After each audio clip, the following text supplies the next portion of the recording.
राज्य उत्पादन शुल्क इचलकरंजी विभागाच्या कारवाईमध्ये एक गुन्हा नोंद केला असून सदर गुन्ह्यामध्ये गोवा राज्य बनावटीच्या विदेशी मद्याच्या बॉटल्स आढळून आले आहेत। या कारवाईत एकूण 6,19,220 इतक्या किमतीचा मुद्देमाल जप्त करण्यात आला आहे। या कारवाईत चेतन अनिल कलाल, अजय विश्वनाथ भंडारे, रमेश तानाजी खामकर यांना अटक करून यांच्या विरोधात महाराष्ट्र दारूबंदी अधिनियम 1949 अन्वये गुन्हा नोंद केलेला आहे।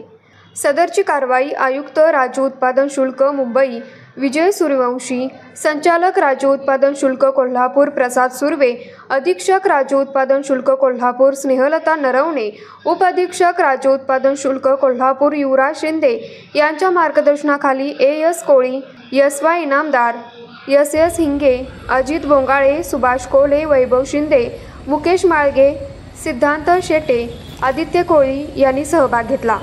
पुढील तपास निरीक्षक राज्य उत्पादन शुल्क इचलकरंजी एस कोळी करत आहेत। इचलकरंजी कार्यक्षेत्रात अशा प्रकारे कोणत्याही ठिकाणी अवैध मद्यनिर्मिती साठा अथवा विक्री व वाहतूक आढळून आल्यास संबंधितावर कडक कारवाई करून यापुढेही अशा प्रकारची मोहीम राबवणार असल्याचे लंडन ब्रिज कोल्हापुरात प्रथमच आयर्विन ख्रिश्चन ग्राउंड कोल्हापूर इथं कन्झ्युमर स्टॉल, फूड कोर्ट, लहान मुलांसाठी अम्युजमेंट पार्क सुद्धा आहे। Joint wheel, Columbus, dragon train, घरगुती वस्तू, क्रीडा उपकरणे, डीव्ही ॲप्लम यासारख्या गोष्टी फक्त इथंच। दररोज संध्याकाळी 5 ते 8 आयर्विन ख्रिश्चन ग्राउंड कोल्हापूर इथं।